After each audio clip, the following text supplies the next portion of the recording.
I can. I intend to explain my point of view to the people I worked with at the company, and I intend to explain what's happened to the people I've been interacting with in the course of my work at our client. I'm not just going to be someone who was meeting them one week, then not there the next because I've been made redundant, with all that implies about my ability, talents and professionalism. This is the case I'm going to argue. My redundancy and why I think you've made a mistake, both in the decision and in the way that you've made that decision. Last week you told me I'd been selected for redundancy. Clearly, I disagree with that decision. I also fundamentally disagree with the process by which that decision was made. I would argue that what purports to be an objective process is flawed in terms of how the company actually runs day to day, and in terms of how it services its clients, it is cavalier, even reckless. These are strong claims, I know, but if you take the time to listen, I hope that you'll see that my reasons for making them are valid. So here's my case. It's detailed and in some places a little complex, but it's not so complex that it, or its implications for everyone who works at the company, can't be understood. First, why was I being considered for redundancy at all? When I was initially given the news, I was shocked, as was everyone I talked to. Now, perhaps they were all just being nice, or perhaps they were all genuinely shocked. You see, the week before, everyone who worked on the account attended an internal presentation that celebrated how well we'd been doing, how predicted income from the account had been exceeded, and how the amount of work heading our way was about to increase. It was a big thank you to the team, and I was part of the team. So if the account was doing so well, why the need for any redundancies at all? Beyond that, I am confident in stating that no one has a problem with my work or with how I get on with my colleagues, and your recent email has confirmed this point in writing. On top of this, I had been working on the account every day for roughly 20 months. I'd accrued a fair amount both of knowledge and experience. Both these things, I would argue, are of immense value.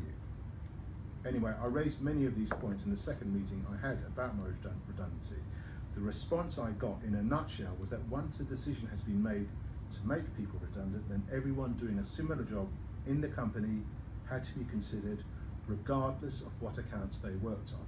Really? To me, this is ridiculous, and if I explain how this approach played out in my case, perhaps you'll see why I think it is ridiculous. First, the business decision was taken to cut the number of writers from 5 to 4. The 5 writers in the company consist of 2 older writers with lots of experience on the account, 1 less experienced part-time writer, and 2 much younger writers completely new to the account. So all 5 of us were given a numerical score based on the following criteria. Length of service counted for 10%, sickness record counted for 20%, disciplinary record counted for 10%, and performance scorecard, that's the annual performance appraisal, counted for 60%. At this point, I'd like to say that I personally find it distasteful that everyone who works at the company is reduced to a single number. We're not numbers, we're people. But the company, a company that prides itself on being driven by data, when it comes to the crunch, we are all just bits of data on a spreadsheet. What a heartwarming way to look at the people you work with. Having said that, I'm not arguing that data is worthless, but as anyone with any intelligence who works with data knows, what's really important is how you interpret it, how the numerical statistics interact with the real world, and what other factors should be considered before you make a decision based on data alone. In my case, I would argue that the fact that it's been so patently ignored is that I only worked on this account and had done so for 20 months and had considerable knowledge and experience of the account. This apparently wasn't even deemed worthy of consideration when the decision about me had been made. That's absurd, that's stupid, that's reckless, and here's why. Our client, the company's biggest, most important client, now has 1 less full-time dedicated writer working on their account. My work is going to be taken up by the 2 younger writers with no experience of the account who will also be working on other things. How does that make any sense? How is that in any sense a good way to serve the interests of our client, or indeed the interests of the agency itself? But there's more. Having come out of my initial meeting where I was told of my redundancy, I went to talk to my line managers. These are the people I report to day, the ones who best understand the flow of work and what's needed to keep things running smoothly. They had no idea I was being made redundant. It had not been discussed with them, and it had not been discussed with the head of traffic either. As I said before, absurd, stupid, reckless. For much of this, I hold insert name here responsible, and at this point I did insert his actual name. He's the one who is supposed to be in charge of the department, but clearly he has little understanding of how much of the work flows through the department. Of course, you could argue that he is concerned with higher things, and that may be a fair point. But if you're about to make a decision that affects how work progresses through the department, and you're not really on top of that detail, at least be smart enough to consult someone who does know how things work. Clearly, this didn't happen. Absurd, stupid, reckless. I was going to end this letter at this point, but then I heard about the central themes of our new global presentation at the all singing, all dancing company relaunch the other day. His theme was how when he looks at the assembled staff, he sees not staff, but people, and how good the company is at retaining talent and how experience is invaluable. Honestly, the hypocrisy of it is breathtaking. What clearer example could there be of the vast gulf that exists between the corporate bullshit large companies often spout about their values and the reality of how they operate? Anyway, before I go, I thought I'd leave you with this small example of the copywriter's craft. I think it's worth pondering for anyone still working at the company, anyone who, when the chips are down, will be, like I have been, reduced to a number on a spreadsheet. It's a minor amendment to the company's strapline. Be smart, be creative, be kind, beware. All the best. All the best, Rohan. Mind you, you probably don't recognise my name. Maybe I should just sign this with the number 69. Now, given the nature of the company's business, I thought by far the most appropriate way to argue my case would be via a direct marketing campaign. And such campaigns work best when they are accurately targeted. I have the internal email addresses of everyone at the company, and I have the names of the people at our client who I have met and worked with, and their offices are just around the corner. I intend to send a copy of this letter to all of them. I leave that thought with you. I get up and walk out.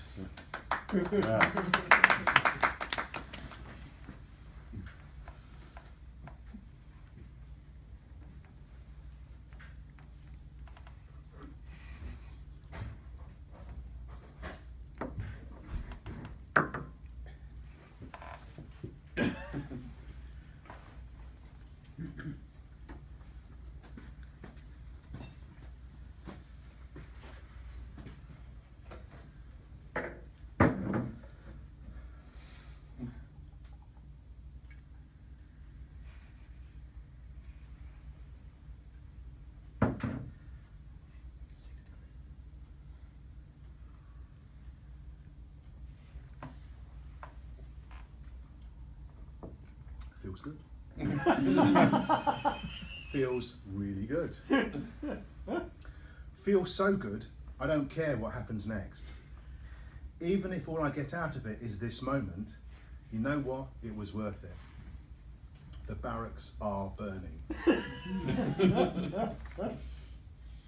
What does happen next is that I get an email the following day asking me to send over a copy of the letter. I decline. I kind of like the idea that if they have to share what's happened with other people in the company, then they'll have to say the words that I said. They'll have to articulate all the criticisms I had made. Also, I reason that once they get a copy of the letter, it will go to their legal people and they'll pore over it and no doubt find a reason in the letter why I can be fired. So it's better that they just have it in their heads, nagging away at them, quietly eroding that competent and compassionate view of themselves they no doubt have. Time ticks on. I do a bit of light digging in the garden. Another email arrives in which they set up a phone call during which they will ask me to read out the letter again so they can write it down. So they can write down what I've said, which will enable them to answer my criticisms. I agree to this. I like the idea of dictating what I've said. I like the idea of someone having to accurately transcribe what is, in essence, a fundamental attack on how they operate and the values they hold. I agree because I realise that I've achieved what I set out to do. Of course, part of me hopes that they'll decide to increase what they're offering me as a payoff if I just go away quietly. But if I'm honest, I'm not even bothered if that happens. It's not about the money. It was never about the money. And much to my surprise, I realised it was never about the job. It was about being true to what I believe in. It was about being true to myself. It was about being able to look at myself in the mirror and feel good about who I saw looking back.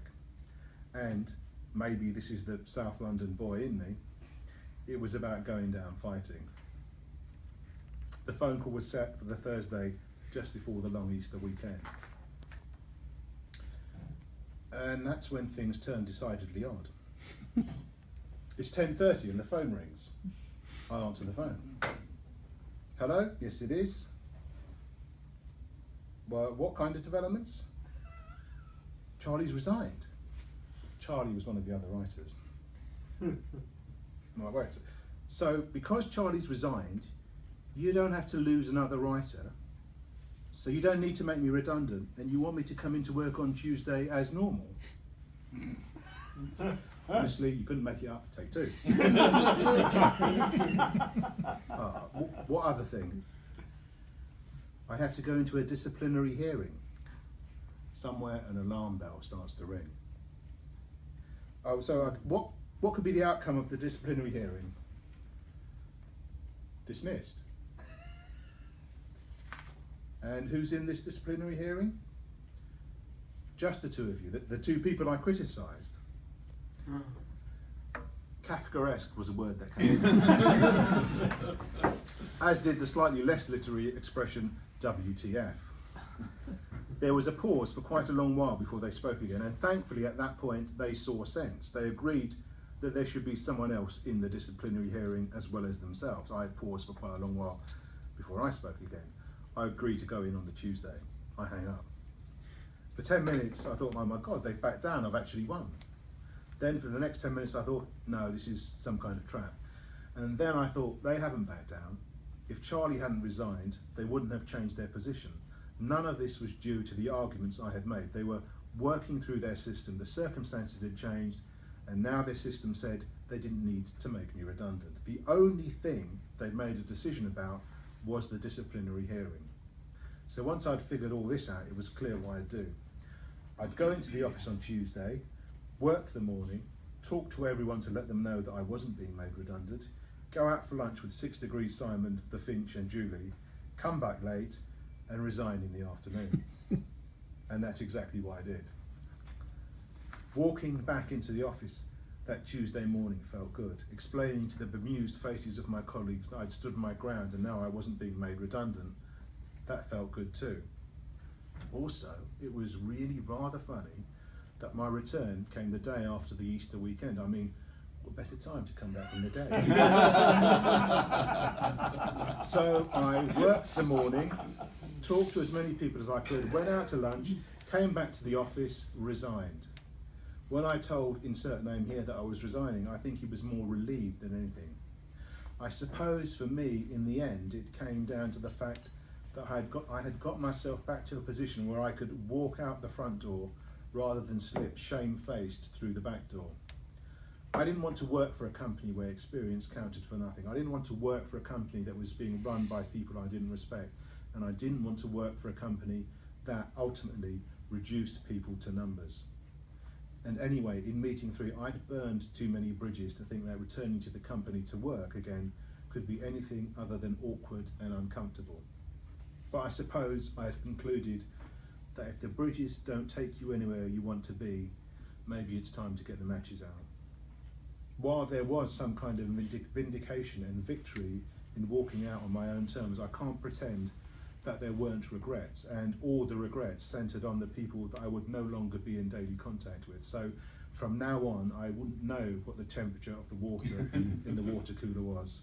I wouldn't ever again hear the plaintive cry of the Nantucket finch, and I wouldn't be able every day to take the monkey out of Crossonita.